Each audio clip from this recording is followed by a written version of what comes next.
Welcome to one of the first auto readers in the world. Just enjoy. Chapter 3, Shadows on the Mountain Path. The night swallowed them whole. Stepping away from the fragile sanctuary of the cottage was like plunging into an icy, turbulent river. The rain hadn't lessened. It fell in thick, cold sheets, plastering Akari's borrowed cloak to her thin frame and seeking every gap in Kenjiro's own well-worn Mino cape. Mud sucked greedily at their feet with every step, making silence an almost impossible luxury.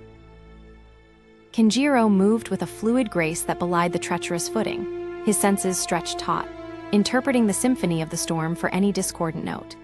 He kept to the shadows cast by dripping trees and dilapidated fences marking the edge of the village, avoiding the slightly more open, muddier track that passed for a road. His hand rested lightly on the tsuka of his katana, not in aggression, but as an extension of his awareness, feeling the pulse of the night through the familiar wrap. Behind him, Akari struggled to keep pace. The fine silks beneath the rough cloak were waterlogged and heavy, tangling around her ankles. More than once, she stumbled, her breath catching in a sob of frustration and fear, but she made no outcry. Kenjiro would pause, allowing her to regain her footing, his presence a silent reassurance in the oppressive darkness. He could feel her determination, a fragile ember glowing against the chilling fear that radiated from her like cold mist. He glanced back occasionally, his eyes, accustomed to the gloom, making out her silhouette against the slightly less black canvas of the rain-streaked night. She held one hand protectively tucked deep within her cloak, guarding the lacquered box, the Fujiwara ledger that had become the axis upon which their fates now turned. They skirted the last few dwellings, silent and dark under Ishikawa's curfew, their paper windows like blind eyes staring into the storm. The air grew colder as they left the meager warmth of the village behind, the scent of wood smoke replaced by the raw smell of wet earth, pine needles, and decay.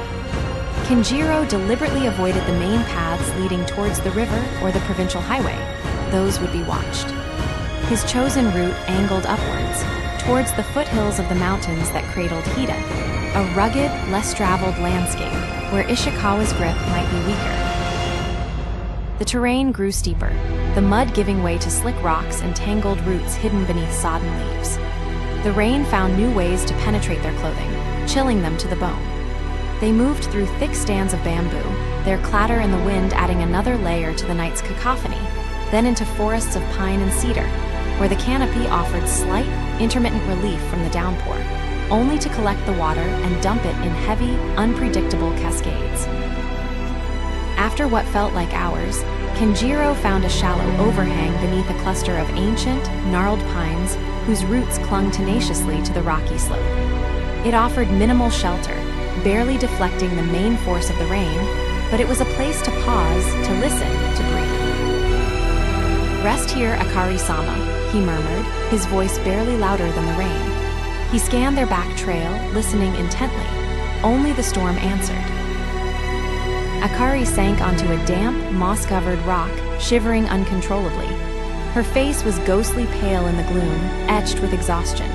"Are they still behind us?" she whispered, her teeth chattering. "I hear nothing but the wind and rain," Kenjiro replied, though his senses remained on high alert.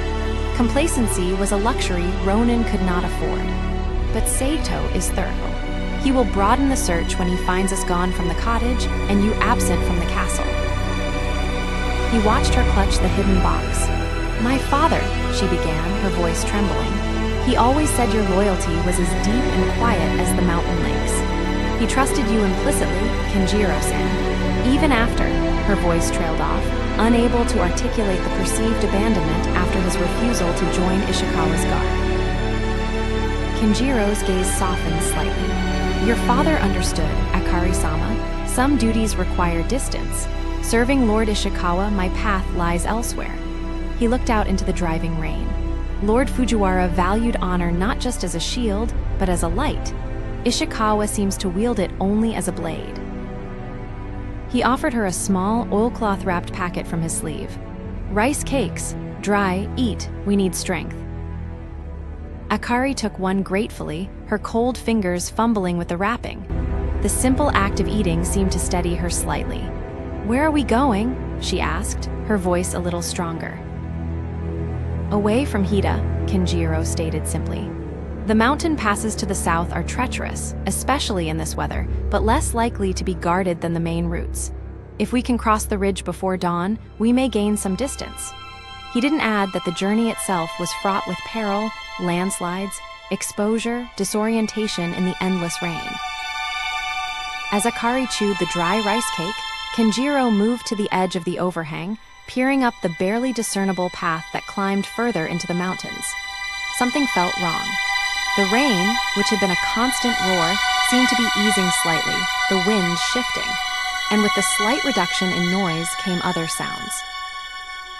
Distant, yet distinct. The unhappy yelping of dogs. Not the sound of village mongrels, but the disciplined, intermittent calls of hunting hounds on a scent.